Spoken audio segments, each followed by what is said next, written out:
আজ ছিল মৎসব, মানে ওই আজকে শেষ দিন, আজকে হয়ে আর হবে না। ওই জন্য আমরা সবাই চলে এসেছি, সন্ধ্যাবেলায় সবাই গান শুনতেও চলে এসছে।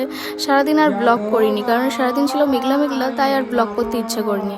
পরের দিন সকালবেলায় আমরা চলে যাচ্ছি একটু মাঠে। আমাদের বাড়ির পিছনেই মাঠ মতো জায়গাটা আছে, এখানটা খুব সুন্দর। চলো তোমাদেরকেও দেখায়, আশা করছি তোমাদেরও খুব ভালো লাগবে এই প্রাকৃতিক পরিবেশ। আর এখানে ছোট মতো একটা নদী আছে, তো এখানে হচ্ছিল শাপলা ফুল। আমি বলছিলাম শানকে এটা তুলে দিতে। ঠিক আছে, ভালো লাগছে তো বুঝছো? তুই ঘরে বসে শুধু খেলা করছিলে, ভালো লাগছিল না, এই জন্য খেলা করতে নিয়ে এসছে তোমার বাইরে। কি সুন্দর হাওয়া দিচ্ছে, শুনতে পাচ্ছ তো? আর এরকম যদি প্রাকৃতিক পরিবেশ হয় তাহলে কত সুন্দর লাগে। এখান দিয়ে আর যেতে ইচ্ছাই করছিল না। তো দুপুর হয়ে যাচ্ছিল, সবার খাওয়া দাওয়া আছে, ওই জন্য আমি আবার ওদেরকে নিয়ে ফিরে চলে আসছিলাম।